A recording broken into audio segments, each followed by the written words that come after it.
Hello and welcome to the very first episode of The New World. I am going to be your host, Isa, and I am pretty excited to be with all of you for however long we're going to be here together. So, The New World. Very vague name. Still a work in progress, but I thought it would be kind of cool as a concept because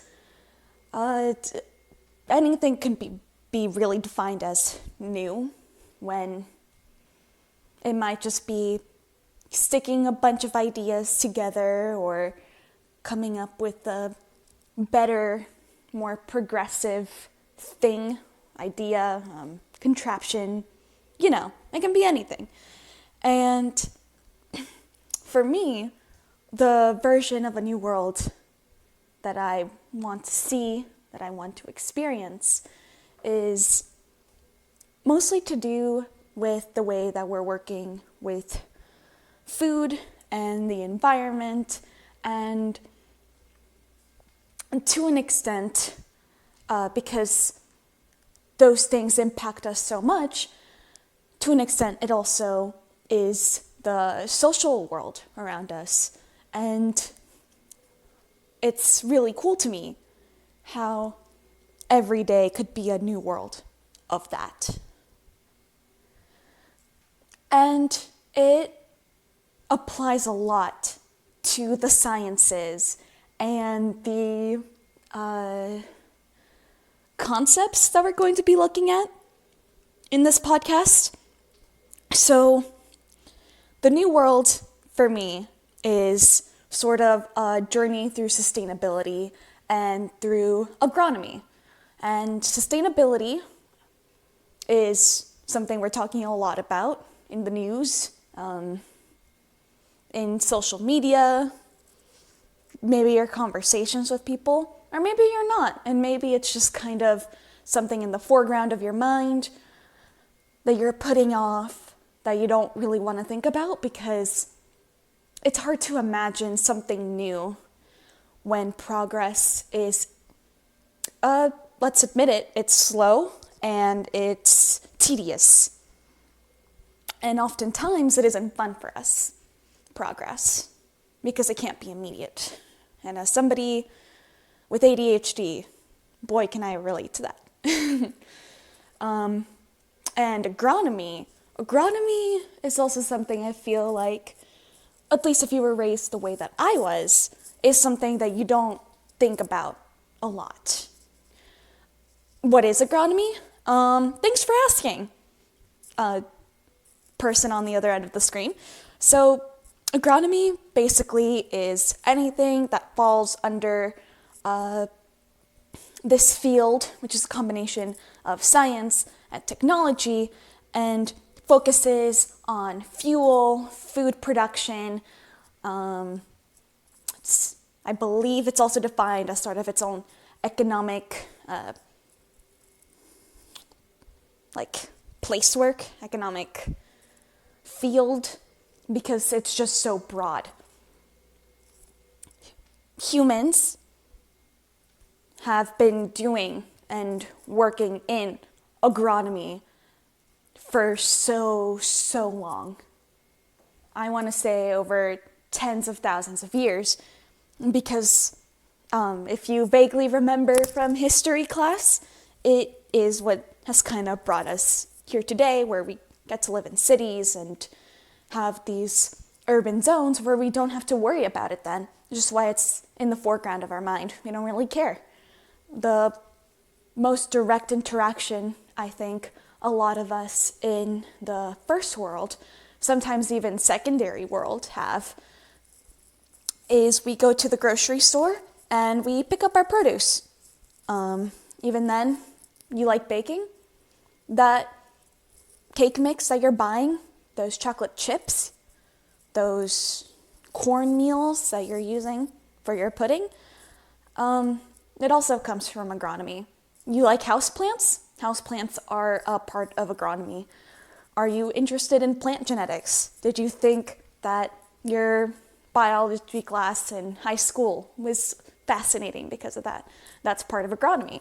It is this huge field, which is a bit incomprehensible because of how much goes into it, because of all of these complicated scientific principles and natural laws that make it up. And that's what we're going to be talking about on this podcast, because I've always been interested in it, even if I didn't always know it. When I was a little kid, I would love plants and looking at them, and they're so pretty, and nature, and, your classic European adventure where you get to go off into the woods. But I didn't grow up in that type of environment, and I didn't grow up with the type of household where they took you out in that type of environment as a family bonding thing. So for a long time, it was kind of off-put for me. I tried to dabble a bit in gardening in my younger years, but could never really seem to get a consistency for it, since it is such a patience game, and you really have to commit to it. And commitment around these parts can sometimes be fluctuating. So that's kind of my relationship with it. And whatever your relationship with it is, I'm excited to know, because,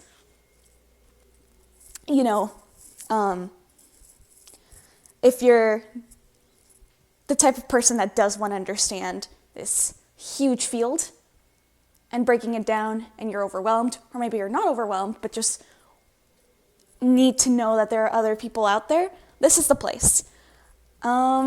All right. So where I'm at right now,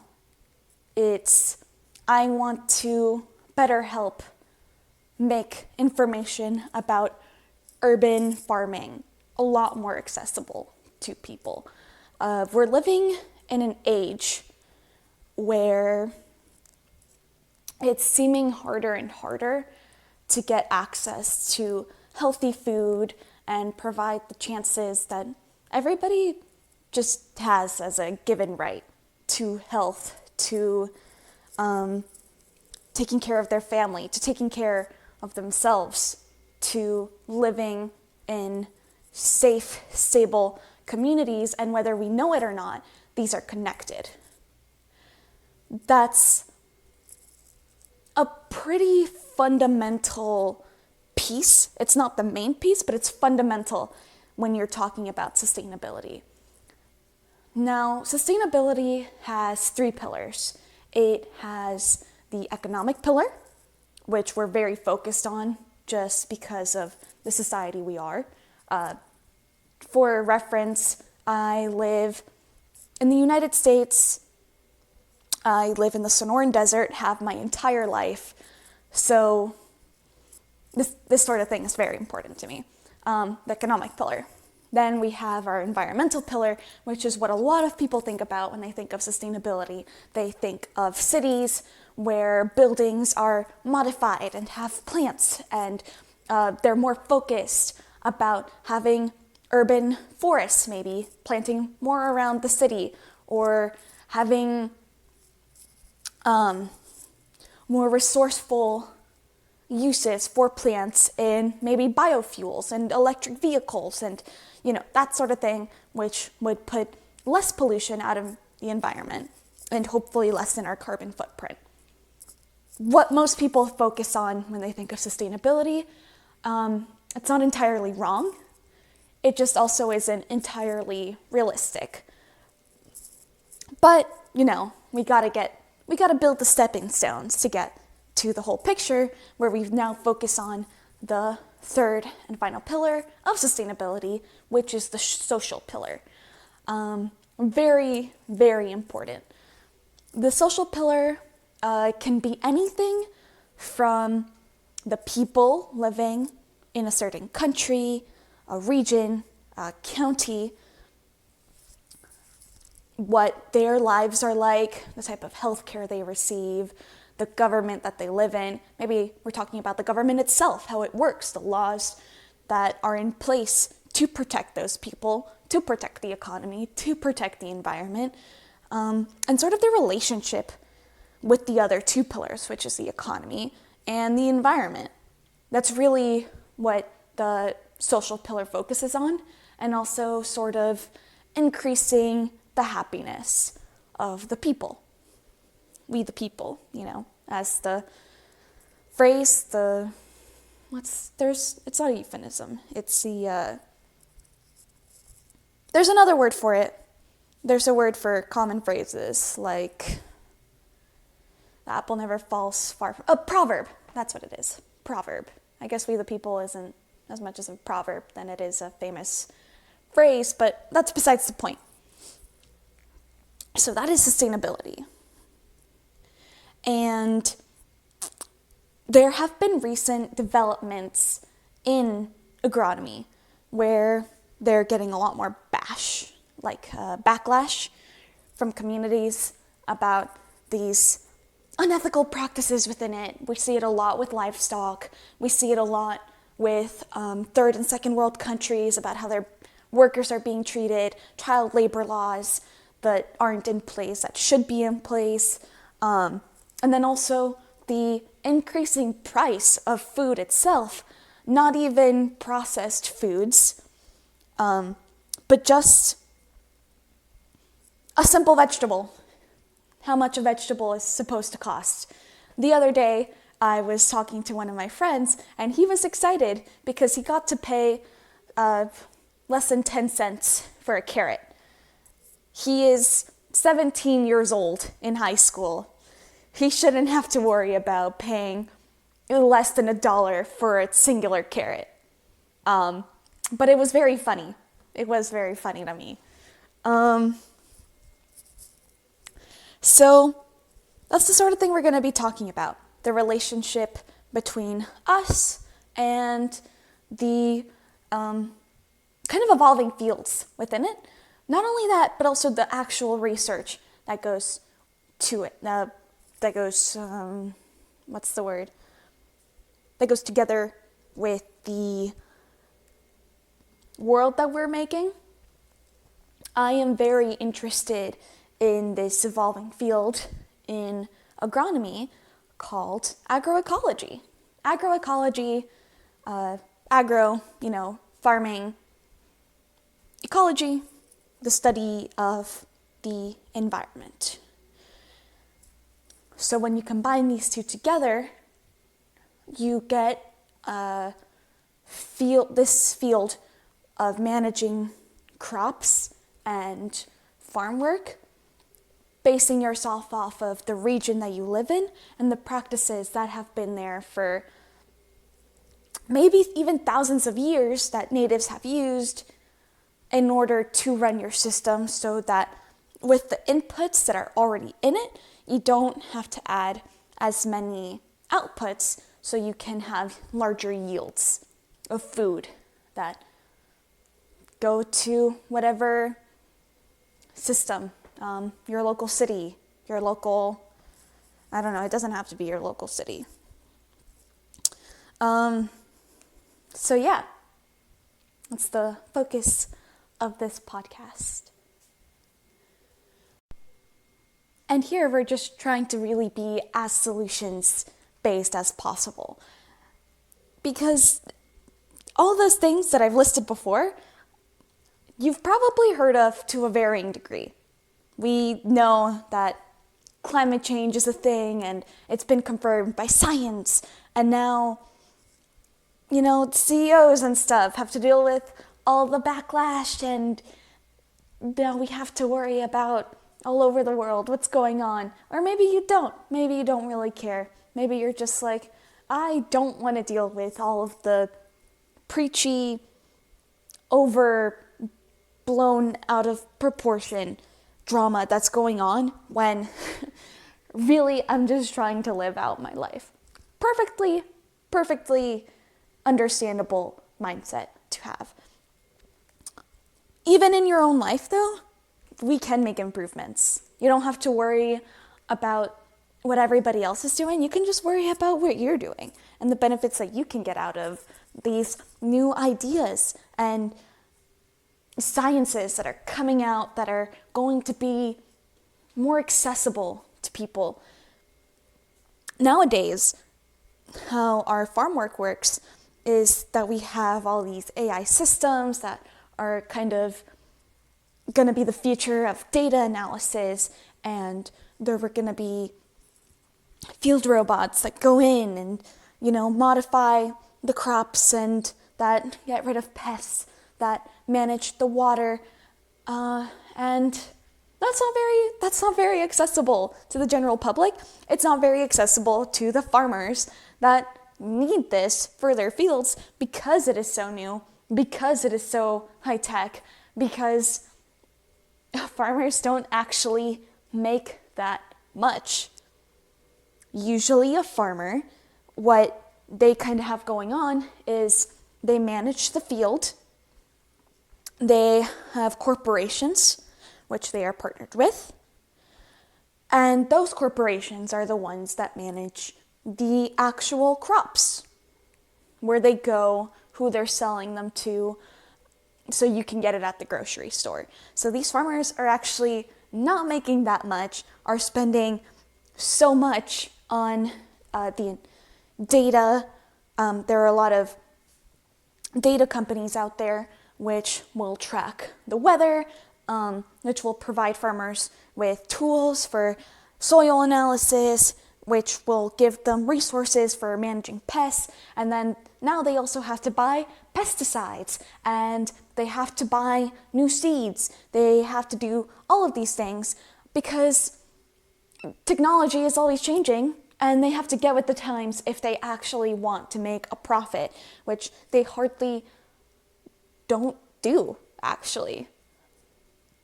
So the farmers aren't happy. All right, that kind of sucks for them, but maybe the people are going to be happy. No, because the money also isn't there for them when they try to get their food. Whoops, that's kind of an oversight on our part, isn't it? Yeah, unless you're the guy that is getting most of this money, Usually it's the corporate head, and it is the people that are empowered to get that, to have the resources to be on the other side of it all and just get all the luxury out of it. And oftentimes they don't really care about how the field is being managed, even though it can have huge impacts on your yield. So agroecology is supposed to fix this. You are focusing on the 3 pillars of sustainability when you are talking about agroecology.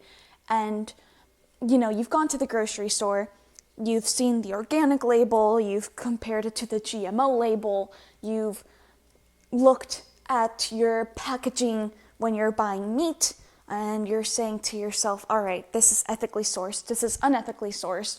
What is the real difference between all of these different labels, and why is it such a pain when I want to be healthy, I wanted to support good businesses, but I just don't have the money to do that. So agroecology goes in and fixes it by saying, okay, we have a system here, a system that has been running for thousands of years. Even before farming became a thing, this natural system has been producing plants, it's been providing for wildlife, and we've foraged for it. So now we are only really going in and adding sort of a microsystem in it that hopefully can leech off of the benefits you already have. All right, cool. So we're focusing our environmental pillar there. Fantastic. And then we come in with people. There are the people that are managing it, and there are the people that are receiving the benefits from it. These people that are managing the system are acquiring knowledge over time about how they're supposed to do that. And if we're going back thousands of years, yes, they didn't have the technology. If we're talking more recent times, there was this cool little thing called the Green Revolution within agriculture, I think around the 70s, and it basically said, all right, first world countries, we are actually facing this huge problem where we have these industrialized farming systems, and we're actually producing so much food now that we are actually producing too much food. There are people that receive all of this, and then they just end up throwing it away, and there are still people going hungry, and we are noticing, actually, that the way that we're running our systems is creating a problem in the environment. All the way from the 70s, I want to say that this is also the time that sustainability was becoming more prominent to the European Union, to NATO, to, I can't remember the one that has the United States and the European Union in like a deal together along with other countries, but that one too. The UN, United Nations, I think that might be in it, but I'm not quite sure.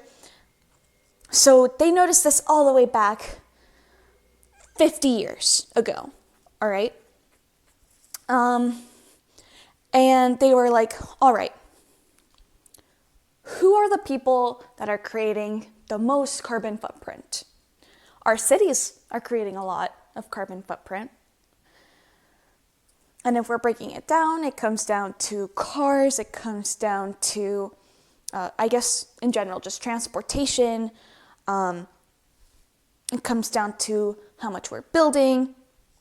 It comes down to, and we're noticing that the way that we're producing our food is actually creating a huge carbon footprint.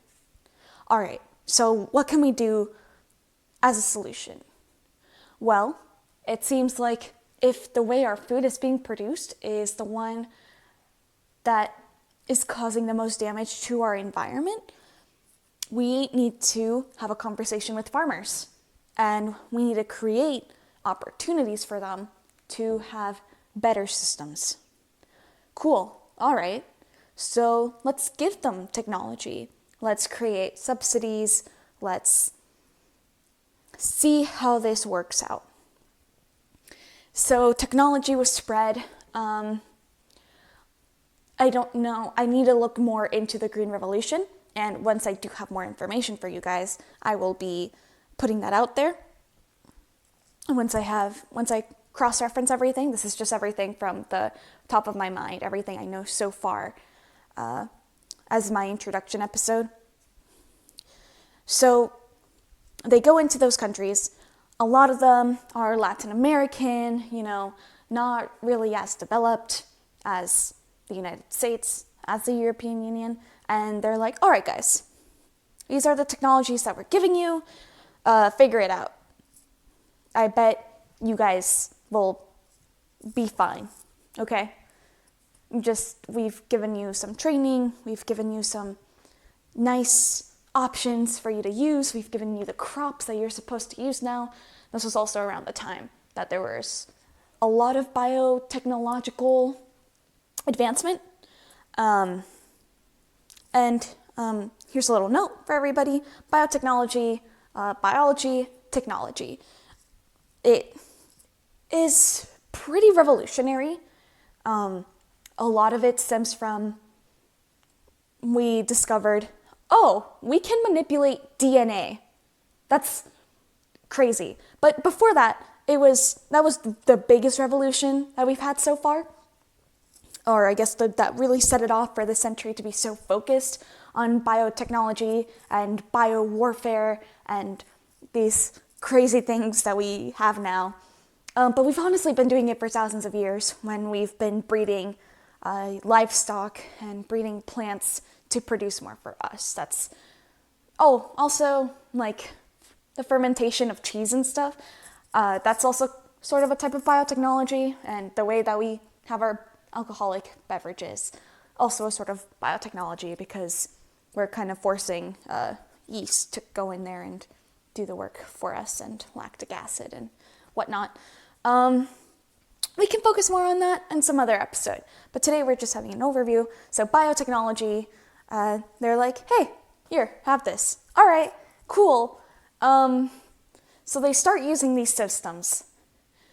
And a couple of years pass, and we notice, oh, wait, this isn't having as large an impact as we intended it to have. We are looking at the analysis of the carbon footprint in the air, and I've been trying to find the document of this research that we did, but I can't find it at the moment.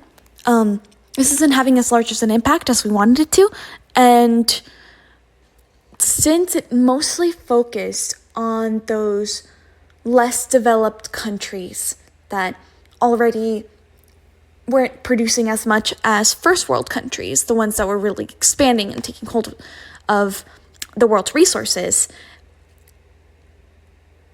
the climate footprint they were trying to reduce, that's in quotation marks, didn't really go down, and it didn't have the impact they wanted it to. And that's still something that goes on today, because first world countries will tell other countries, hey, this is the goal we're trying to meet for our carbon footprint, and then they won't be the ones to follow it when they're the ones that are having this bigger impact on the world. And as a matter of fact, it actually sort of degraded their systems, because they got rid of practices that have been going on for thousands of years, and they integrated these new ones that were adapted for a very specific region and not set to the region that they were now in. So that was a problem. It was also a problem that they were running monocultures, and those monocultures weren't really there for the people, but they were there for their trading partners, their international trading partners. And that has been a problem for a very long time in various different countries. Again, I don't have the numbers on me. I can't tell you, hey, this is my cross-reference. This is something that we will be exploring more on the podcast, and I'll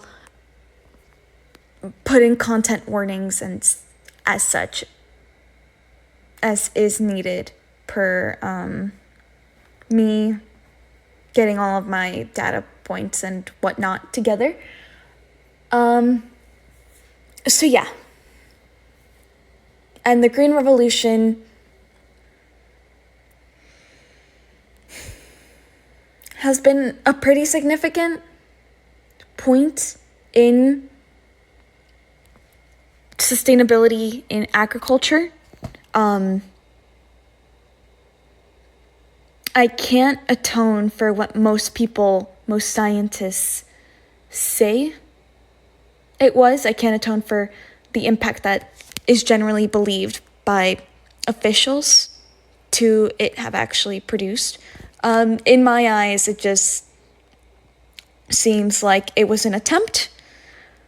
They were conscious, but there wasn't the effort and the responsibility on the parts of certain world leaders at the time that they should have taken. They should have taken responsibility for their impact on the world, and there wasn't enough effort put in by those leaders to atone for that, which is really unfortunate. That brings us to more recent developments in agriculture. So, okay, again, we've been talking about organic and GMO and, ethically produced meats and stuff. Cool. So, what does it all mean? It means that there's a shift. There's an acknowledgement. There is more accountability. And that accountability is in large part coming from the people who are recognizing, oh, this is a bigger problem than the problem. We understand how large it is, and instead of brushing it off to the side, now we are taking responsibility for it. And the wonderful thing about technology is how it connects people. And so groups, communities online can get together and say, this is something we want more of. So, is it a double-edged sword?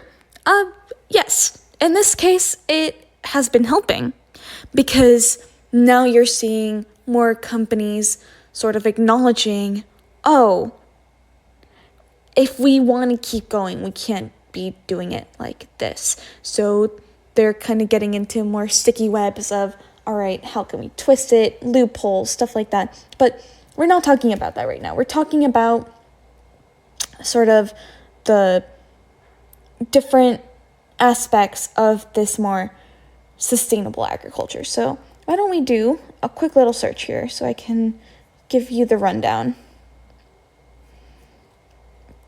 I'm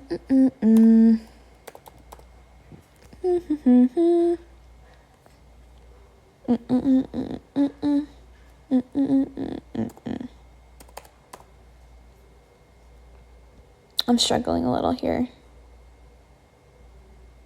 I have I've looked it up so many times that now it just gives me the pages I default to and not the one I want right now. Okay. Here we go.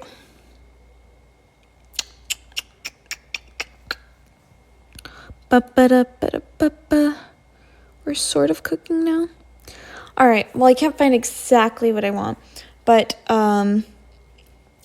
agroecology. I'm going to shift back to this lens now,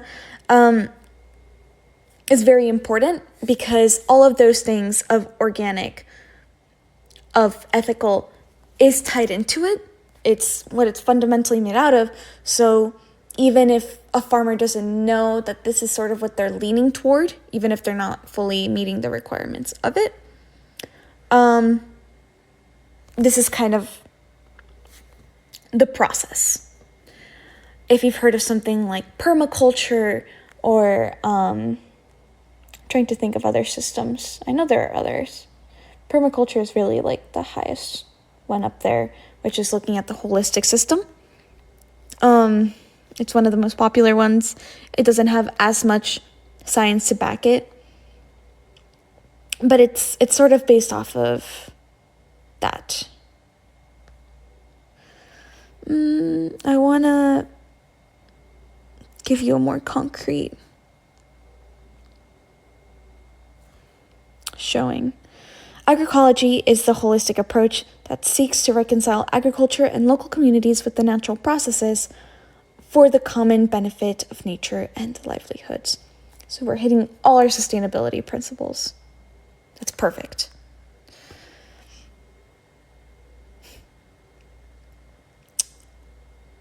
And there are a lot of resources online. I am personally following this wonderful researcher. His name is Miguel Altieri. It's like an Italian last name.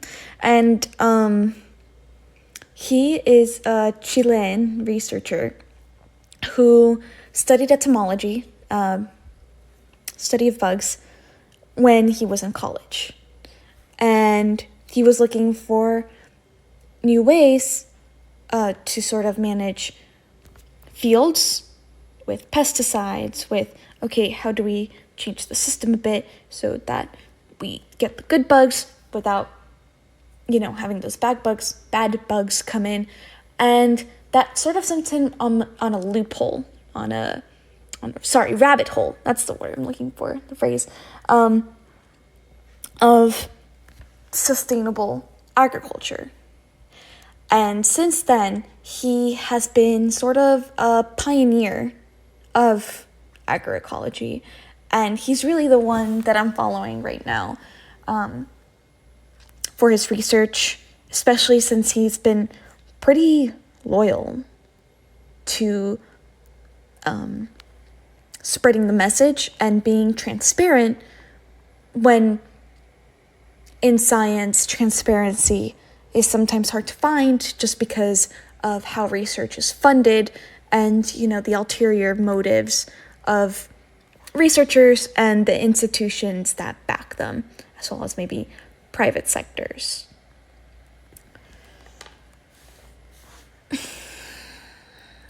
And I respect that. I respect that a lot.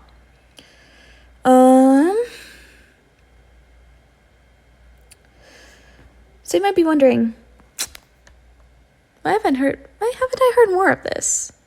Well, that's a great question. A lot of researchers have sort of seen this as hippie science. Remember, I mentioned permaculture a little bit ago. Permaculture also focused on holistic systems. Let me look it up as well really quickly so I can give you a more accurate definition here. But permaculture dedicated to holistic system. And here it is an approach to land management and settlement design that adopts arrangements observed in flourishing natural ecosystems. It includes a set of design principles derived using whole systems thinking. It applies these principles in fields such as regenerative agriculture, town planning, rewilding, and community resilience. The term was coined in 1978 by Bill Mollison and David Holmgren, who formulated the concept in opposition to modern industrialized methods, instead adopting a more traditional or natural approach to agriculture. And then here's sort of the downside of it. Permaculture has been criticized as being poorly defined and unscientific. Critics have pushed for less resilience on anecdote and extrapolation from ecological first principles in favor of peer-reviewed research and substantive productivity claims, and to clarify methodology.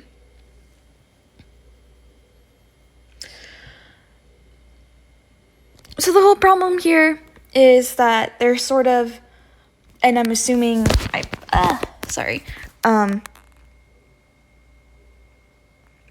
as I do more research into this, I am going to be looking at what the historical and scientific timeline has kind of been with this.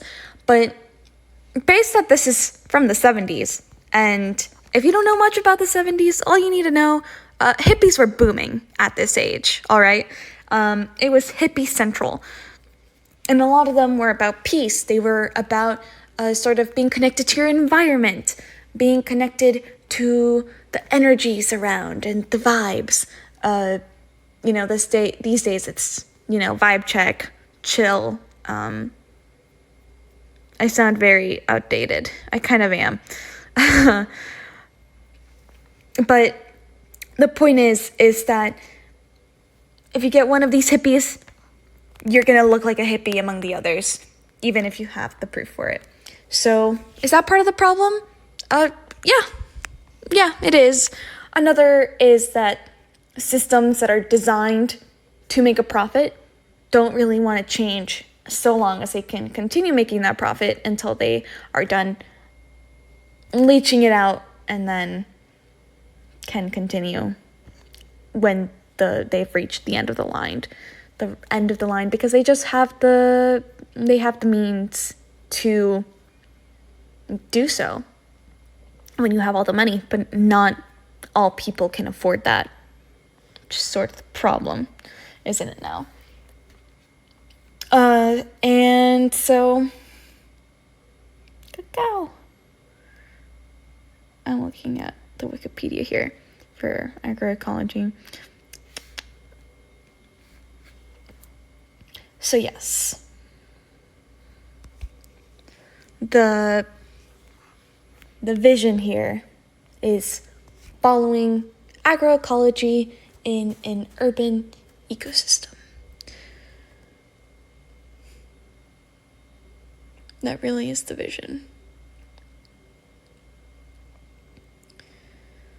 Part of it, if we're looking at the scientific aspects of it, part of it is figuring out, okay, first of all, how do these plants work together on larger scales?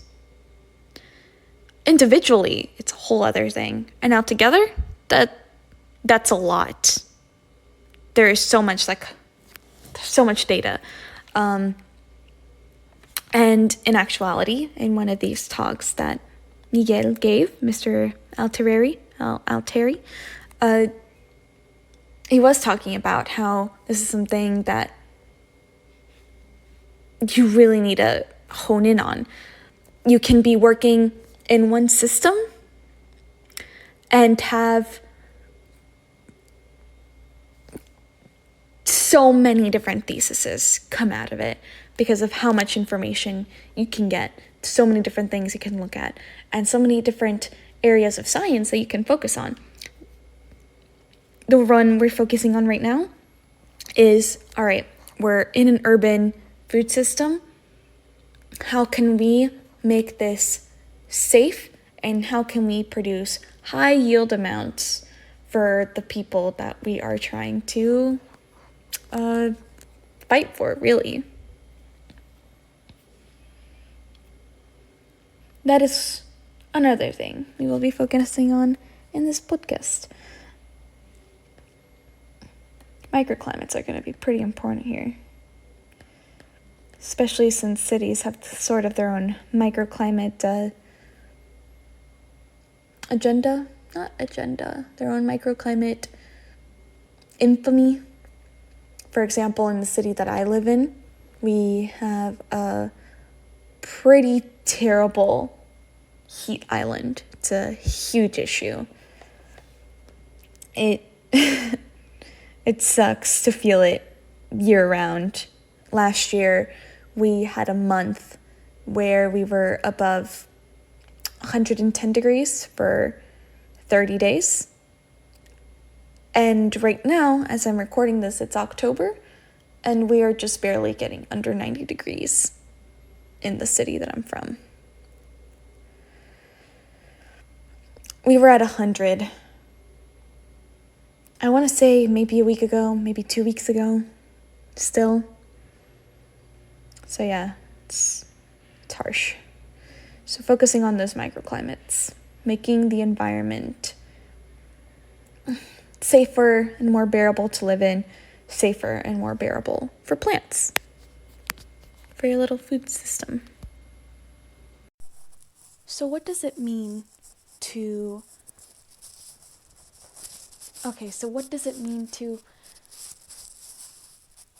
have the ability to have not the ability, but the information, the resources, at least knowledgeably, to have a food system, but then physically making it happen? Because, again, this podcast is geared to help people, just regular people, have their own gardens, or at least have more accessible knowledge to how to take care of them and how to manage them, as well as how to watch out for bigger agronomers out there. So what does it mean to have this information and then putting it into practice? Well, it really depends on who you are and where you are. That's a big factor. For example, I live in the Sonoran Desert.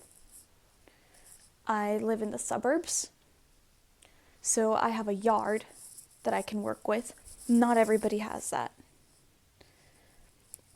But because I live in the desert, it isn't the best idea for me, especially since I live in the outskirts of the city, but I am considered part of the region that is in the city. So I still get that full heat island effect that any city produces. So for me, maybe a raised garden bed isn't the best idea because it offers no real protection for my plants. And it just, having a raised garden bed is costly. It isn't practical for everybody. A lot of how I look at my growing and how to be resourceful is, all right, what are the things I can do on my own, the things I can go out of my way to have, and what are the things that I absolutely have to buy. A good example of things that maybe you only need to make a payment once, and then from there on you can just produce yourself, are seeds. Seed saving is so important because seeds are expensive, and it can save you a lot of money if you can just have your own seeds. So once the growing season for a certain plant is done, you have the little flower heads, or your plant produces fruit, like peppers, like tomatoes, and you can take those seeds out if you're not going to use them for your cooking, or whatever other things you might do with them. Some people use it for medicinal reasons. So you have your seeds, and then you don't have to buy them anymore. And then you can curate your own seed catalog so that you have the healthiest varieties, so that you can start breeding your plants to have certain effects. This is where that, middle school, high school biology comes in, and it actually is pretty useful, if not time-consuming and tedious at some points. There are other things that you just can't do on your own. For example, I have no background in plumbing. So with what I'm doing a sunken garden bed. I'm gonna basically, you dig into the ground and your plants are kind of in an underground garden bed. And that's a form of, what's it called? Gardening, horticulture, that native peoples from my region used to use before we kicked them out, or I guess before they left, to grow their crops. Not only that, but it also creates like a sunken space so that when it does rain, when we do get that nice irrigation, the water pools there. So there are a lot of different ways for you to start your garden. If you're in an urban zone, then that can be a lot trickier. Even things like garden beds on windowsills facing toward the outside can be a little tricky because of all the pollution in the air. So I think depending on where you are, do your research from there. Look up, when I was first trying to start my own garden, what I was really doing is I was exploring community gardens in my area. Cities, at least my city, has a couple of community gardens scattered about. We also have a botanical garden. So if you live in an area where you know there's a botanical garden, or if you don't know if there is, or if there are greenhouses, or I forget the word for these. They're plant nurseries, or look up if you have plant nurseries nearby, and look at what they do.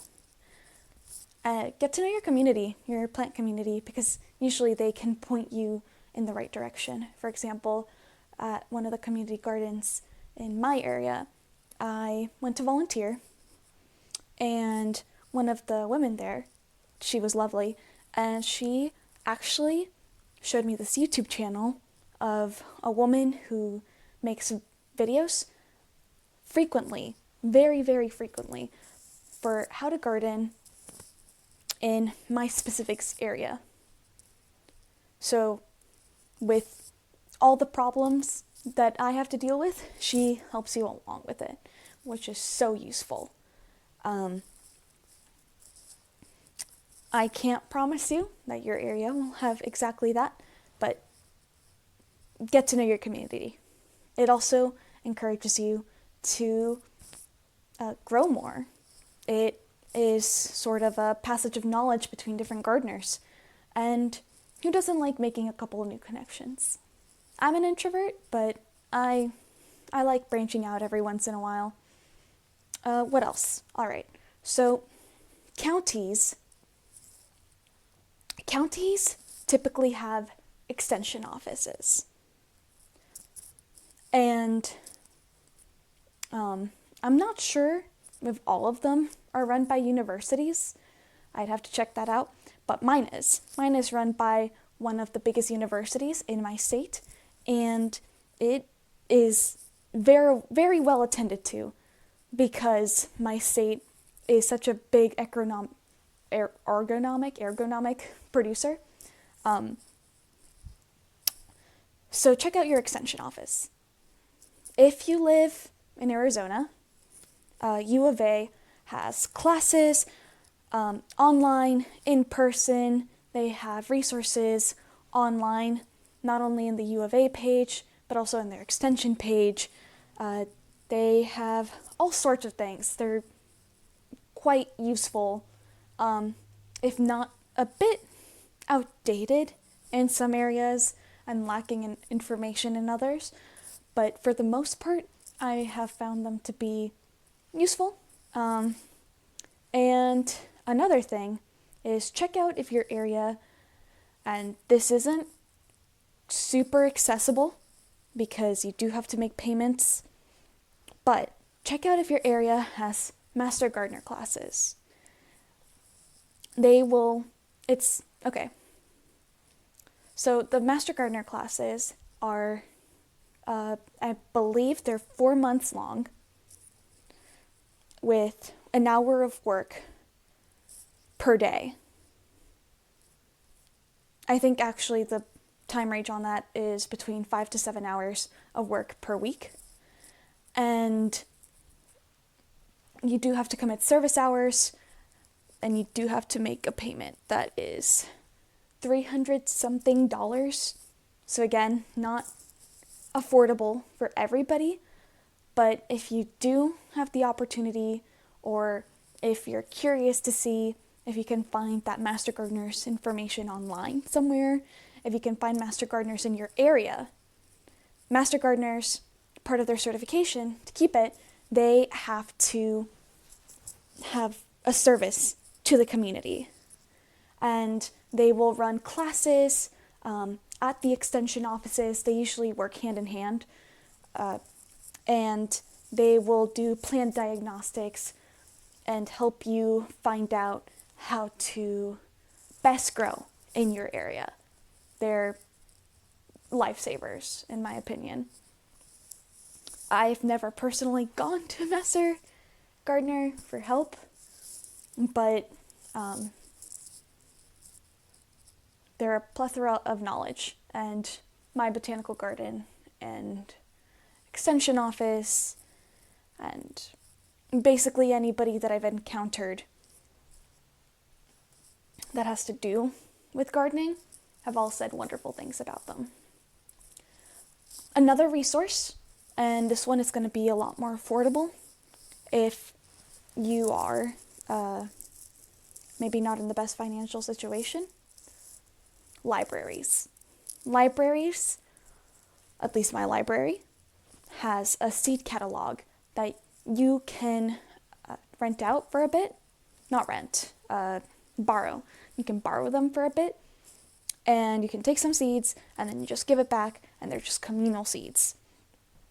And sometimes libraries will also have seed festivals. I don't know the exact term for it. Seed festival, seed gathering where basically a bunch of gardeners get together and they all say, here, these are the seeds that I have. What seeds do you have? And there can be seed trading and seed buying. And they also sometimes sell plants there. And it's just a great way to expand your knowledge and really get to know your community.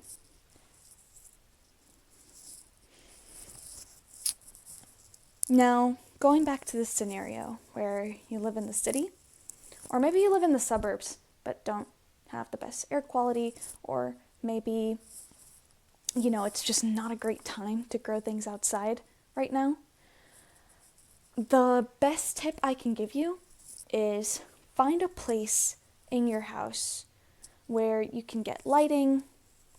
If natural lighting is what you want to work with, find a nice place where you can get natural lighting and start growing indoors. A lot of gardeners, anyhow, will recommend that you start seedlings indoors before the first frost, or after not after. I'm messing up, guys. I'm having an aneurysm over here. They will recommend that you start your seeds indoors a little bit before the last frost ends. What's a frost? Basically a cold period that a lot of seeds, just because of how nature works, activate after that last frost. For example, lavender seeds need a little bit of cold and then rapid warmth development. A lot of seed starter ideas on YouTube will tell you put them in the freezer and wait for them to come out. That's only worked for me a couple of times, but that's besides the point. That's basically to stimulate their conditions in nature. So a lot of these plants would appreciate that. You don't have to do it. I don't really do it. And you just seed start inside. If you have the space, you go and plant them outside. If you don't, you just keep them inside. It's as simple as that. In the future, we will be talking about, how can I increase my yields if I only have this small space? And even if you don't have a small space, you probably want the most productivity out of your garden with only using the materials that you have indoors. So in the next episode, I will be talking about how to start your own compost pile, resources online for you to get all this information from. And also, I can't promise to have varieties that works for everybody, but I can give tips on what are some easy things to start growing indoors. And yeah, so thank you guys for listening to my very first episode of The New World, and I am very, very excited to keep on sharing the world of knowledge that we will be exploring together. I hope you all have lovely, lovely insert time of day, and I will see you next time.